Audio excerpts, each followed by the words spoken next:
Hi, I'm Dustin Saldarriaga, an immigration lawyer with Scott Legal PC in New York City, and in this video we're continuing our series on the E-2 investor visa by focusing on the source of funds requirement, which requires that the E-2 investor show that the funds they invested into the E-2 business were lawfully acquired.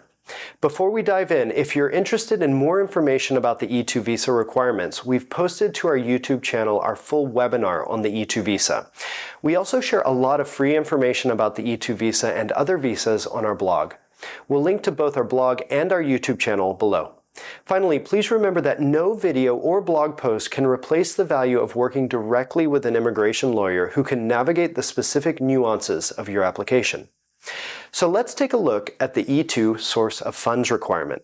This requirement is very closely related to the E-2 investment requirement, which states that the E-2 investor must commit a substantial amount of funds to the E-2 business. The source of funds requirement emphasizes that these funds that are invested into the E-2 business must have been lawfully and legitimately acquired by the E-2 investor, and they must actually be funds that are committed by the investor to the business. Keep in mind that it's only necessary to prove the source of funds for the amount of money the investor invested into the E-2 business. If the investor invested $50,000 into the business, that's all that needs to be accounted for. As long as the funds are lawfully acquired, the regulations are very broad in terms of where the funds can come from. The money invested by the E-2 investor into the business can be from savings, income from work, gifts from friends or family, inheritance, a loan that's secured by the applicant's personal assets, or any other legitimate sources. In some ways, it's easier to instead provide the short list of legal sources that are not acceptable. One source of funds that is not acceptable is a loan to the investor that is secured by the E-2 business or its assets, since this calls into question the applicant's commitment to the E-2 business. Also, inheritance of the business itself will not satisfy the source of funds requirement. The applicant can inherit the funds that are invested into the business, but inheritance of the business itself is insufficient to satisfy the source of funds requirement. There is no geographical limitation on where the funds invested into the business can be from. They can be from within the US or outside of it. In other words, it doesn't matter whether the E-2 investor saved money they earned from working within the US, from working in their home country, or working in another country abroad. As long as the work was performed legally, any of these locations is acceptable. So what documents should you include with your application in order to show where the funds invested into the E-2 business came from? For most consulates, it's sufficient to show where the funds came from and that they were spent on the E-2 business expenses. Let's take an example. Diego is applying for an E-2 investor visa at the US consulate in Toronto, Canada. He spent $100,000 on the E-2 business, and he has the receipts and bank statements showing that he's committed these funds to the business.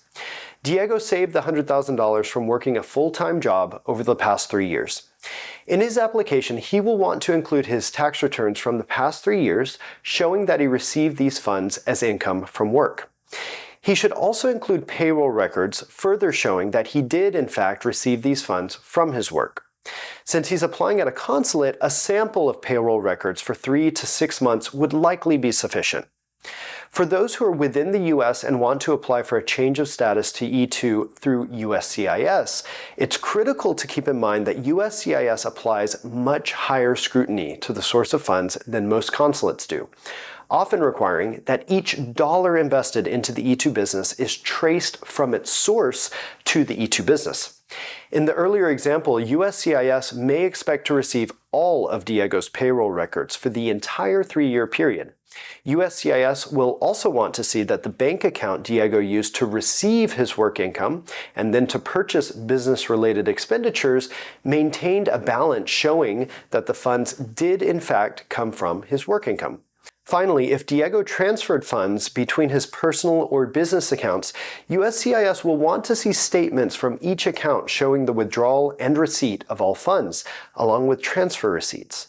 In contrast to this, most consulates will only expect to see that $100,000 entered the account from Diego's work income and that $100,000 left the account to be spent on required business expenses. If you have incomplete source of funds records, applying at a consulate rather than USCIS could be a good choice for this reason. The source of funds can also be a business that the E-2 investor owns. In this case, it's important to include documentation showing that the E-2 investor owns the business that contributed the funds, and documentation showing that the business had the capacity to contribute the funds in question to the E-2 business, such as audited financial statements and corporate tax returns, for example. The applicant would also want to include bank statements and transfer receipts showing the funds moving from their outside business to the E-2 business. There are certain questions that frequently come up when discussing the source of funds requirement. One such question is whether gifts are acceptable. The answer is yes. We've handled many cases in which E-2 investors' investment came from a family member or friend who gifted the funds to them. In these cases, it's important to remember that it's always necessary to trace the funds to their source, even when the funds were a gift to the investor. As a result, the same documentation requirements that apply to the E-2 investor apply to the person who gifted the funds.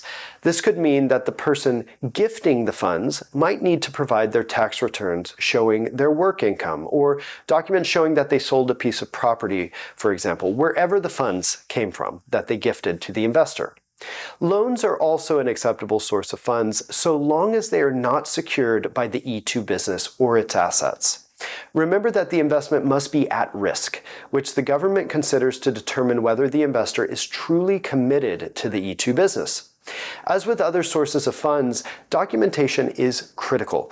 You'll want to include in your application documents demonstrating the amount of the loan and its security. On the topic of loans, unsecured loans are also generally acceptable. One example of an unsecured loan is a credit card. We would advise caution if the bulk of the investment amount is on credit cards, since this could raise concerns by the government. However, it's not uncommon for E-2 investor applicants to place a portion of their E-2 expenditures on a credit card.